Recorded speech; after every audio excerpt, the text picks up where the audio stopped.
bonus drops, double drops, triple drops, monster. Oh no, it's only if you've actually spent a crap load of money on the game, guys, okay?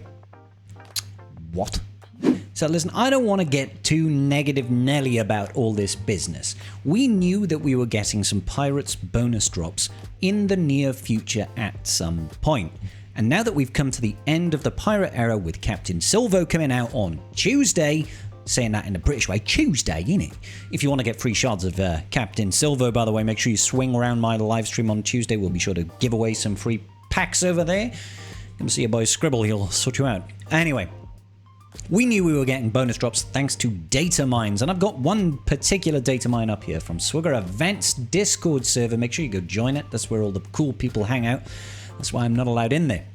Anyway, we finally had a data mine that shows exactly what we are going to be getting. For a limited time only, select PvE nodes will receive bonus drops. During this event, the drop rate on each node has been scaled to the energy specific to their respective mode. To unlock the special additive drop rewards, you will need specific characters at Relic 3.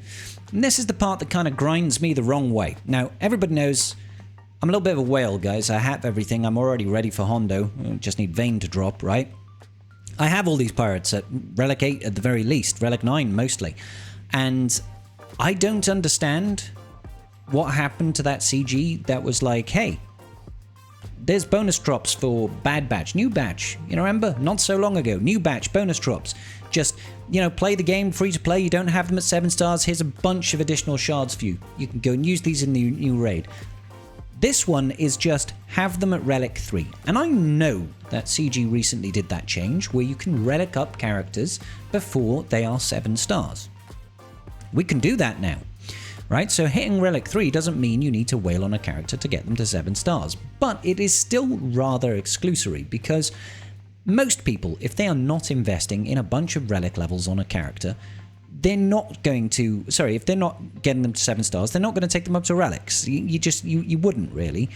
You know, you could take these pirate guys up to Relic 3 and use them in the raid and maybe get 900k. I don't know, I haven't done that lower end testing, but mostly you're going to need the stars anyway for the additional stat boost, right? So I don't know who this is aimed at and what the purpose is, but if you've got Brutus at Relic 3 starting from tomorrow, basically, you will get impulse detectors whenever you sim Cantina energy. Now, typically speaking, the higher the energy, the better your drop rates are. So if you have Relic 3 Brutus, you're getting some impulse detectors in Cantina. And impulse detectors are very, very useful. If you've got kicks at Relic 3, all light side battle nodes are going to drop incomplete signal data. And that's good. You know, any sort of signal data drop rate is good as far as I'm concerned. But again, you need to have kicks at Relic 3. If you've got Captain Athano, you can get Bronzium wirings from dark side battles. Again, still rather nice because Bronzium wiring is needed so much. And finally, if you have Master Quigsy, the Quigoat himself, you'll get flawed signal data from fleet node battles. So I get it. It's running only for 2 days, guys, starting tomorrow until basically the end of the week, right? Saturday. And Joy B. But I can't help but feel like this just feels kind of rubbish. Like, obviously, I'm going to benefit from this and I'll love it, but I can't help but feel like if you don't have the characters at Relic 3, why is it not dropping shards? Why is it not dropping shards?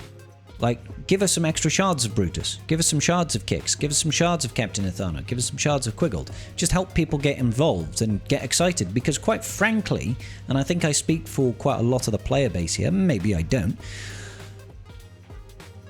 the pirate era has landed kind of like a fish that's fallen out of a pond after being scooped up by a cat. It's just sort of like, scooped out, landed on the garden pathway, and people are like, oh, it's a dead fish.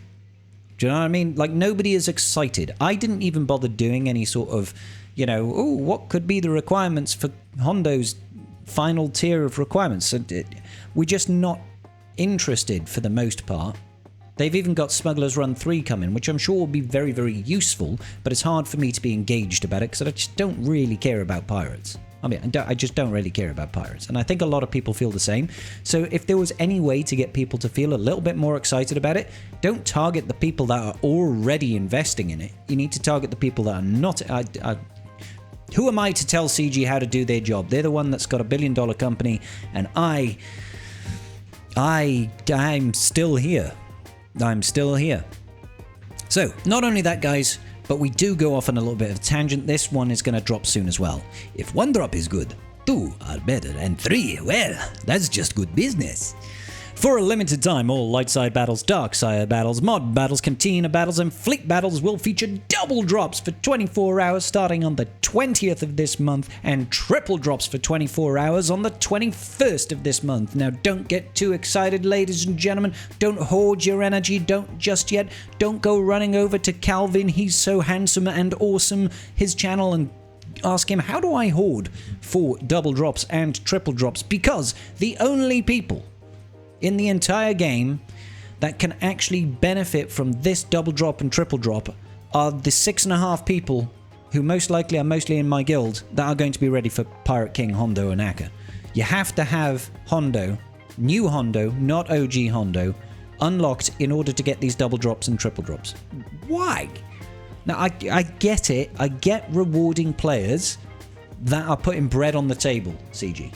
And I'm one of those players. I will be day one ready for Hondo. But that doesn't mean you don't give anything to nobody else. You don't, like, fair enough, reward the whales, but give something, except for, you know, disdain, to the free-to-play players. Or even those that are just even mildly engaged. It's like, I don't get it. I don't get it. It's like, way to get people hyped up and then be like, oh, wait a minute. I'm not this tall enough to ride this particular entertainment right now. So I don't know, what do you guys think about the wonderful, wonderful bonus drops and double drops and triple drops that we are getting that are coming with new Pirate King? I mean, more importantly for me, it like, I know I haven't done a video in a while. I've been a little bit busy. We've had some issues, familial issues recently, and you know, it's taken up some of my time and some of my motivation, truth be told. And I didn't really want to come back with a Negative Nancy video, but here I am. Maybe I'm being too Negative Nancy, but I just can't help but feel like this isn't just one event. This is 2 back-to-back events where it's just like, oh, this is only if you've invested in the new stuff. And there's so much in the game right now that already drives people down that pathway of, hey, invest in the new stuff, it's good. You get to have access to error battles. You get to take full advantage of the new marquee system in order to earn additional rewards every single day from the marquee events while they're up for a week. And maybe you can get a 5-star or a 6-star or a 7-star Quigoat. And then you can use that Quigoat and get these extra bonus drops. And do you know what I mean? Like, those changes were great, but we don't need to keep leaning into that. We don't need to keep leaning into, oh, maybe they, like I said, they're the ones running $1 billion company. They know how to run the game. I just kind of wish it wasn't so one-dimensional sometimes. Like, help everybody out just a little bit, maybe. Help everybody get excited about the game. Because it's not all about just giving free stuff away, right? It's not all about just giving stuff for free. It's about maintaining and encouraging the enjoyment and the engagement in the game, right? Make the game fun. Introduce the challenges, positively reward, positive reinforcement, right? So if somebody does something you want to do, you positively reinforce that. That's what all these bonus drops are. It's like, hey, you invested in the game. Here, have some stuff back. Have some extra juicy stuff. Have some exclusive stuff. Here's a focused datacron that nobody else can get. All that good business, right? But you can't really do that with the exclusion of the thousands of players that don't also pay for the game. They need to hang around just as much. So maybe I'm just being grumpy today. Am I being grumpy today? I think I am, aren't I? Oh well. See you all later, I guess. Peace.